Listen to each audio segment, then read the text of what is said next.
Thank you for coming. It's so good to see so many people here to be part of this exhibition, which is meant for the Substation.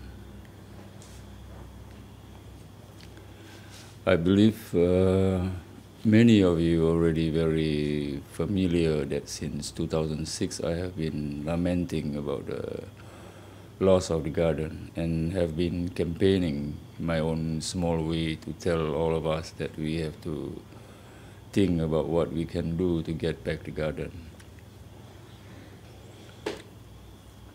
Until today, I must admit or confess here that I do feel the pain of doing so. Partly because in the process of being too affectionate about this, I have offended some people and lost some friends. But I can deny the support I get is what keeps me going on this issue concerning the garden. Some people tell me I romanticize the garden too much. I don't really care much what it may be called or understood, but I am very certain and extremely sure about what I am doing. I know what I want, and I know what many artists need in terms of space and platform for debate. I know what is missing. Anyway, let me begin this monologue. 1989, I am in Bali as a direct disciple of Sultan Takdir Alis Jabana. After about 2 weeks in Toyabunka Art Center, I told STR, we call him STR, that I don't see myself sitting among a great mind about art, culture, and life, while there's poverty around us, which is not looked upon. I told him I want to see Bali and travel the whole island, and I did. My main subject and interest in Bali is ritual. Those early days, I am thinking, where can we put the physicality of ritual into contemporary work? I traveled all over Bali Island to experience how ritual function within the Balinese villages and community. I learned that the act of surrendering is impossible when the faith is not there. It becomes action or gesture of surrendering. You can find a lot of such surrendering in Ubud as a paying audience. The soul did not surrender, but perform. It is a job. After about 5.5 months in Bali, finally I visit Ubud because of tourism, which has transformed Balinese life in Ubud and is surrounding like an amusement park. In Ubud, I began to read or hear so much from the tourists and tourist brochure and coffee table book in the home-based hostel. The words is paradise. That's what they are selling there in Ubud. By the time I think about Garden of Eden, which is said to be the origin of sin, Ubud is a perfect setting if you want to question further the problem with tourism. How much can the Balinese sacrifice their culture, ritual, to serve the gluttony and bigotry of tourism?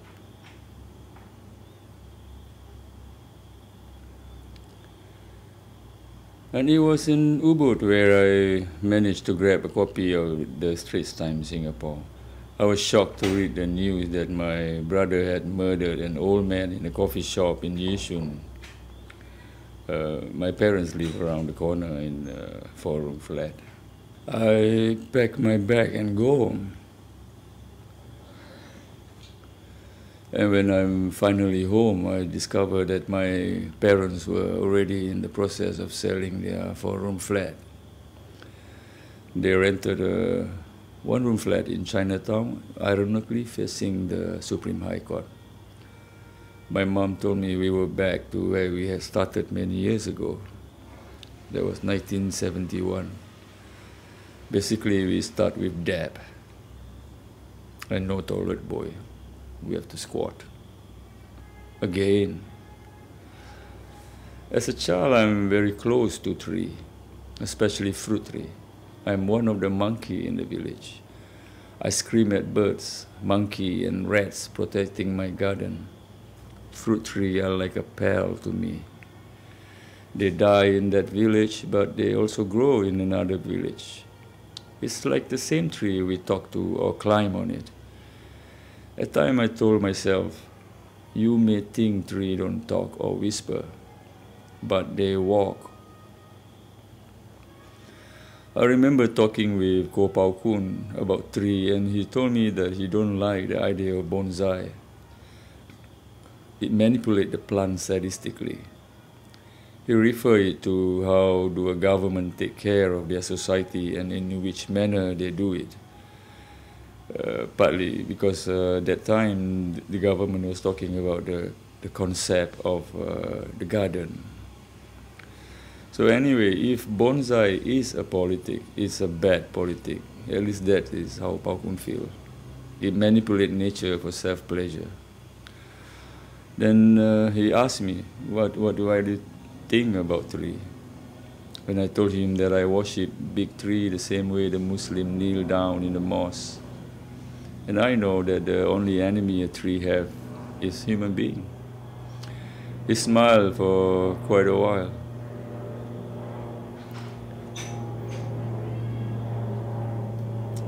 Anyway, go back to the time my parents decided to move out from the village and live in a flat, just like many other people from the kampong. It's 1970, almost the beginning of evacuation process, where many villagers have to move and live in a flat for development. From village to village, many move out to live in a flat. I am from Pasir Panjang. My village faces many islands. Pulau Sekeng, Sentosa, Pulau Belakang Mati, Bukom, Pulau Brani, Sekijang, Tembakol, Pulau Semakau, Pulau Bermalan, Seraya, Pulau Buton, and many more. All these islanders have to leave their island and live in the mainland Singapore. All these islanders are said to be the last descendant of orang laut who settled down in the island and become the islanders of Singapore. There is still many descendants of the orang laut in the mainland of Singapore.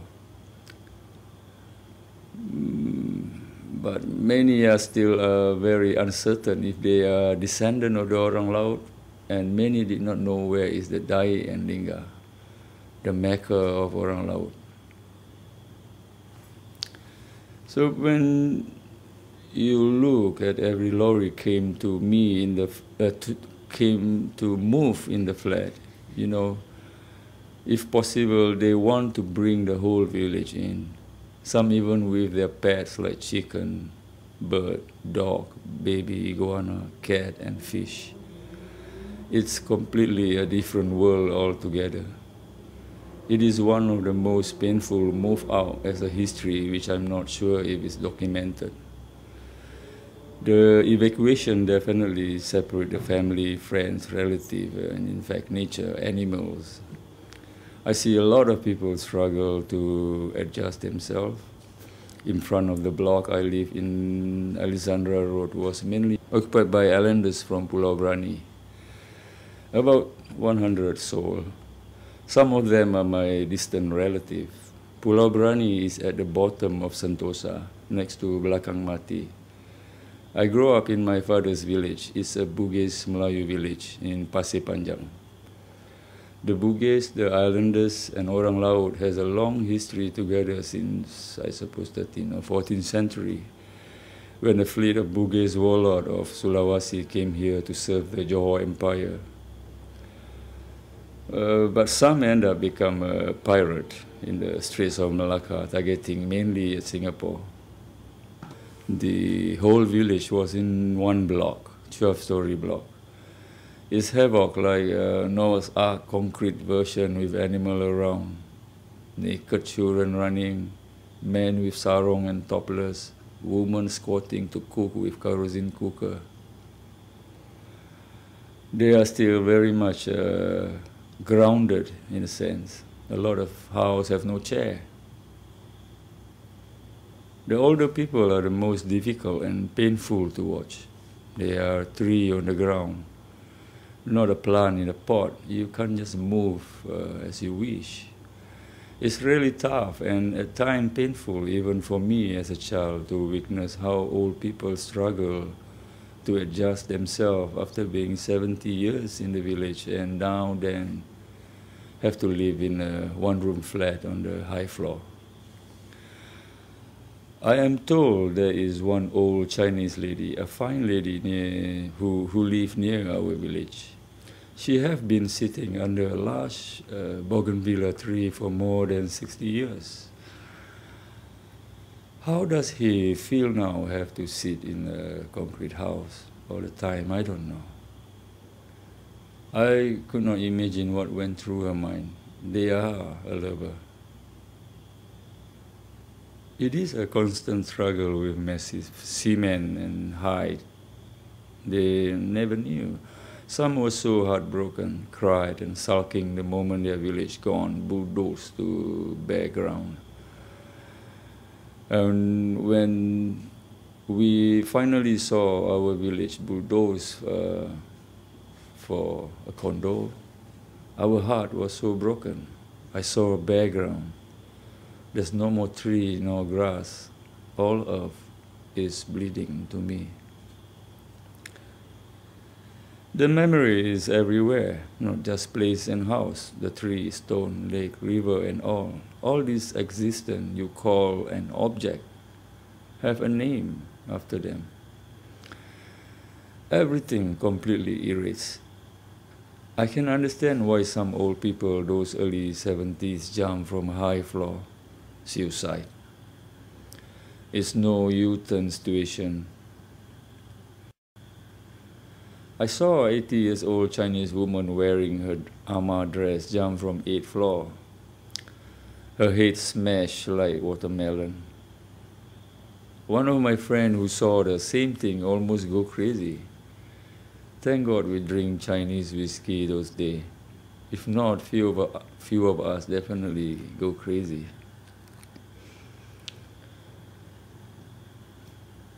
Anyway, my parents did not believe that my brother murdered a man.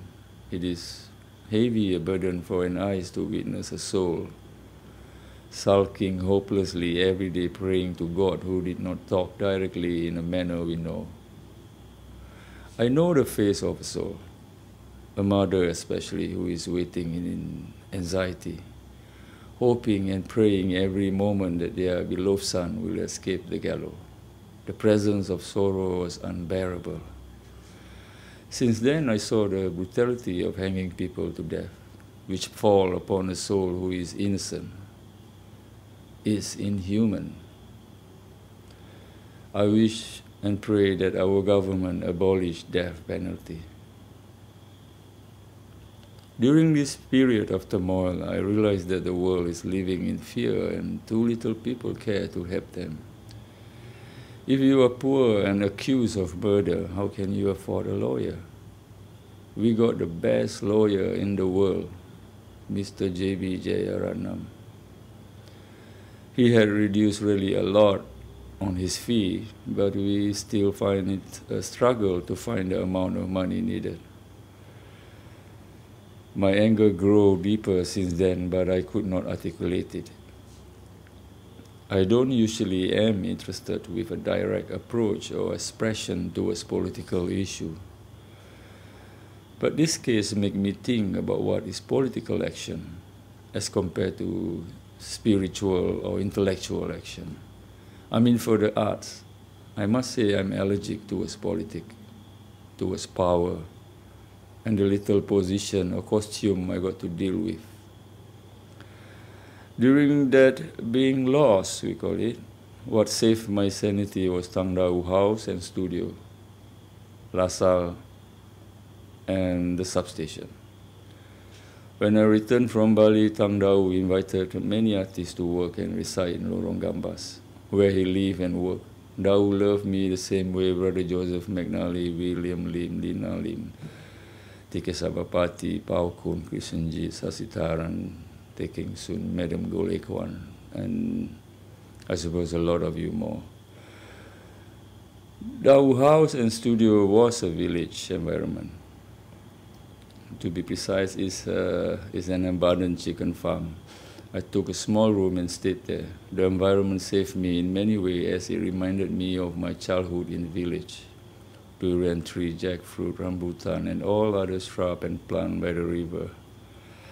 Complete with dragonfly. It's an old village plus a chicken farm. I found new hope in expressing myself and searching for my own personal voice. I became very imaginative and free from rigidity and always forgot to pay my rent, which is $50. Later, the whole thing was called Artist Village. For me, it's Dau House. That's all. It was at the same time, 1990, that the Substation opened its door as the first and only home for. It was a joy and a celebration that many artists found a common ground to meet and produce their work. Being the only center for the arts, it quickly becomes such a popular place among many in the arts. Besides these two, there is also an individuals who organize and make things happen in the museum.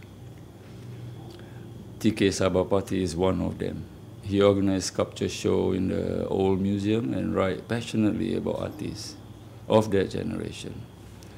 Beside him, there's William Lim, who is also one of the main inspirational figures talking about our landscape here in Singapore. And I'm sure many others too contribute in the development of our art, culture, and politics.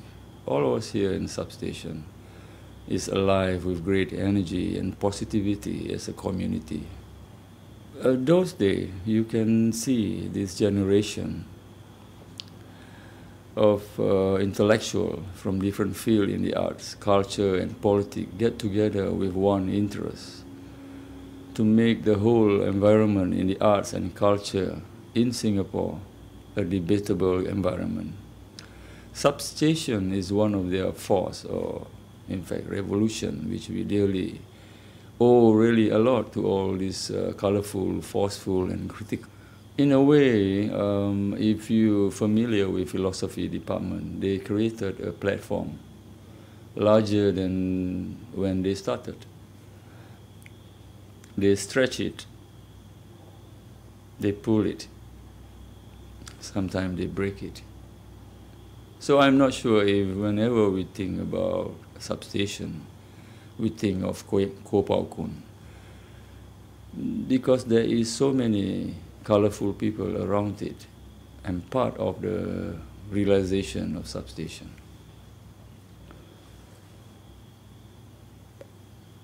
Substation could be a symbol about this generation who create their own court. St. Patrick Arts Center, now we call LaSalle, and then Dau Studio, Substation, and the museum has become a stomping ground for many of us, at least to me those days.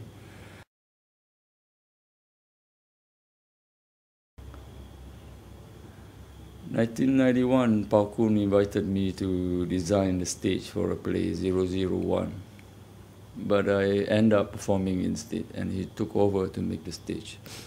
That was when I confronted the idea of digging and using the memories of our childhood and youth as material for a script or structure of a play. Pao Kun introduced several different approaches to remember our childhood. Well, exercises, you know. And one of them was basically like a torture chamber. By that time, my interest towards theater grew. Partly it is because of a systematic approach in preparation for an actor or dancer to go through really hard and strenuous effort to keep their physique as what we call an actor, actress, or dancer. It is about stretching oneself in several different ways and methods to make one strong, that even the act of madness will end and you are back as what you are. Those days I lost interest in performance art, partly because I am interested in physical discipline. To me, every effort in each work is to realize our greater potential, physically, mentally, and if you like, spiritually. To be strong and to be controlled madness, observing mundane thought like an office ritual. Anyway, the process of 001 is about digging history in human head. It's an evidence which is not available in your national library, simply because knowledge here are all very much politicized issue. The story of the Orang Laut is just one great example that our history is in a preservative jar and in the dark.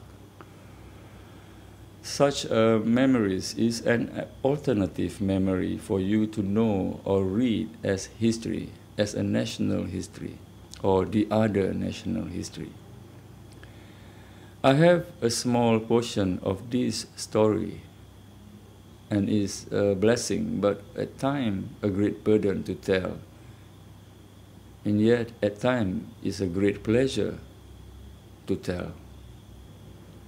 By 1992, the government decided to take over Lorong Gambas for military training, which is foolish if the thing we think is true because of military training. My gut feeling is simply because we become such a hotcake those days that it might be a worry for the government. We are dismantled the same way my villages was dismantled of space, another disorientation of common space. Dau was heartbroken, and so we are. Dau moved to Queen's Avenue, Sembawang. Soon after that, I stayed at the 7 quarters. I followed him. All the artists have to move out and search for their new studio. There is a lot of pain, not many know it. It's called disorientation. That is what the government do when they took over the country. It is to disperse them from a community or group as a separate entity, not an individual. Separated from history and powerless. That's what development means to me. Since T. Sasisaran took over the Substation as artistic director, he introduced the idea of residency. I was more than happy to take it and started to actually live in Paukun office. The office is on top of timber now. I mean, it was there before. After my residency in Substation, my brother's case was close to over. He's proven not guilty, he's a free man, and JBJ saved his life. Most of my work where I explored theater and physical training for almost 10 years was all done in the Substation. Most of my early productions were first presented in the theater or the garden. So you can also say that I am also T. Sasitaran product. He protected me, and sometimes I felt he hid me in his garden and showed me to others to scare them like a bomb. It is here where I discovered my artistic language, and it is here where I found my soul. From poetry, drawing, sculpture, and music, I found it all here. It is a home for me. I reduced my activity in Substation when Wing Choi and Audrey took over as AD, partly because I felt there's already criticism, why always Zai Kuning, as if there isn't any other young artist. After a few years, I could not help it. I started to come back to do something. I organized an event called Conference of the Birds. I invited many of my friends to exhibit their work here, including the punk community, which I have been connected with. That is the first time I realized how the garden was treated. The gate was locked from the morning, but not until timber opened at night. It used to be open from 10 a.m. to late at night. Sometimes it did not close. So I wonder what happened to the garden. No artist can do there anything anymore. When I look at the banyan tree from the glass door in the gallery, I wanted very much to go there and hug it like old pal, but I couldn't, and I decided to write a poetry on the gallery pillar. Soon after that, feeling disturbed, I wrote a long open letter to the Artscom, where there's a lot of people in the arts there, reading, sharing information. From there, I received many personal emails from individuals who agreed with me that timber had changed the garden as a business-oriented venue, riding on so-called local music. That was the beginning of my unhappiness towards what had happened to the garden. It reminded me of all the things I have just illustrated. There is no stopping on the phenomena of changing landscape. Everything is on a path toward loss. If you shy away, you disappear. There is many buildings in this Renaissance city zone which have its own memories and deserve to be labeled as National Heritage Building. The Substation is one of them. Our history are still not well put together as a book yet. We got to work on it for the good of our children in the future, so that they know our joy and pain, our love, hate, envy, jealousy, stupidity, and bigotry, so that they know who they are by understanding us, by understanding our struggle and fear to be human beings. After that open letter, I received a call from Weng Choi telling me that Timber filed a complaint to the police. They complained that my poetry is a threat. Because I wrote, I feel like throwing a Molotov cocktail in Timber. Weng Choi gave me the number of the police officer. I called several times, but there wasn't a reply. I keep quiet and waiting, but nobody looked for me. I do wait for the moment when I was in jail. When someone asks me, why are you here? Because I write poetry. About a week later, I heard that someone burned the notice board at the entrance of the substation. When I saw the notice board, I smiled and thought maybe someone is trying to frame me, and so I waited if there's any further accused, but there isn't. Until today, it remains a mystery of coincidence. Since then, many people in the arts know about my unhappiness with the presence of timber in the garden. I want them out, and many people want them out. There is no reason to compromise with people who is disrespectful towards people in the arts who are always in need of space and support to work. To test our thought and point of view to the audience or the public, the courage to express oneself with little interference from commercialism. The garden is free for all form of expression. That is the identity of the garden. Pao Kun was very happy to see the punk because he did not know we exist.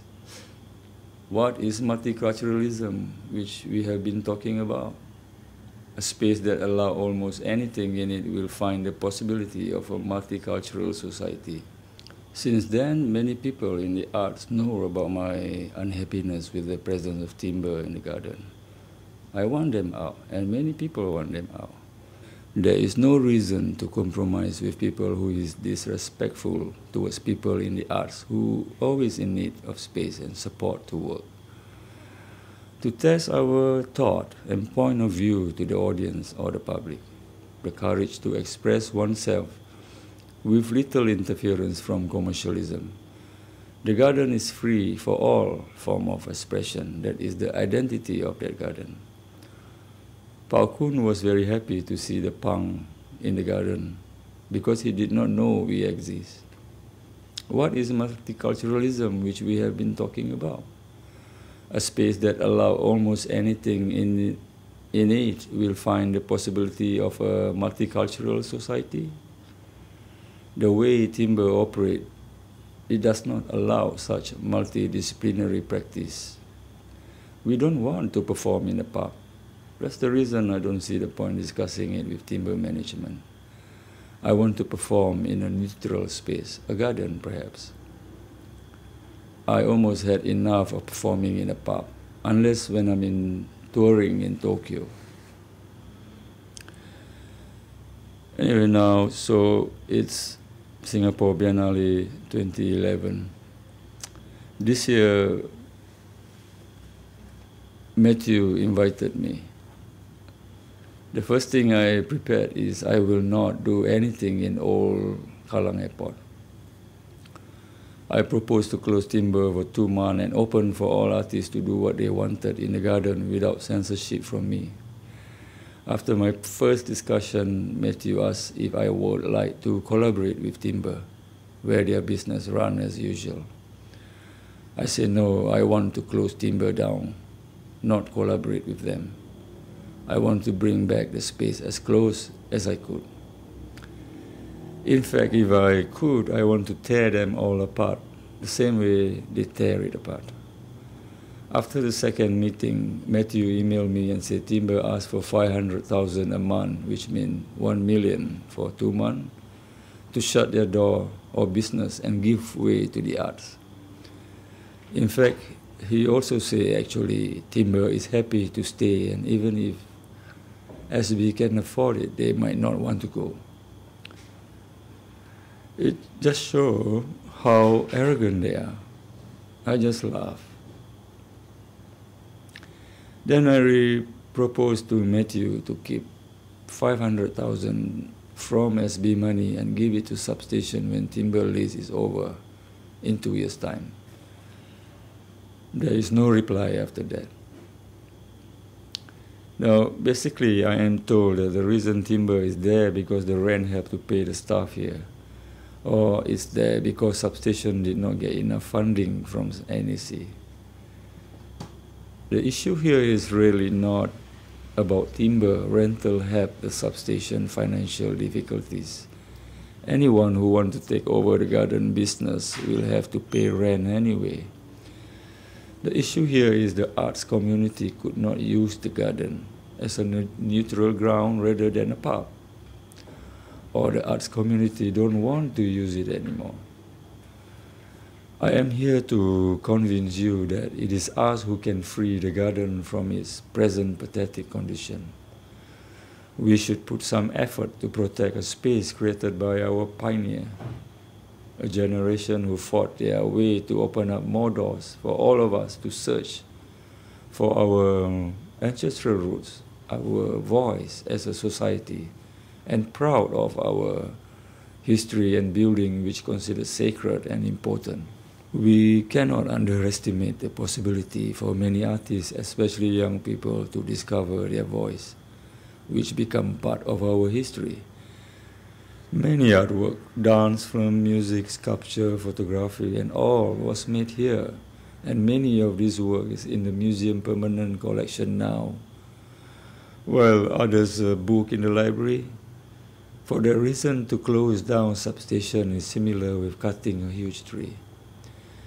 It will be one of the most saddest things if Substation closed down and become a fusion of Baba Russian cuisine restaurant and a spa. Please go home and ponder over it. The Substation is a very important discovery and happening for all of us. It has become a building and space where remembering some people become much more vivid and clear because they was here. Here I meet many great individuals who is the jewel of this island. Those who dare to say they have a heart as a human being. Please think honestly with your heart about Substation and how important it is now to us. Use it, support it, and love it. And my last words, I like to humbly request to all of you, please do something about it.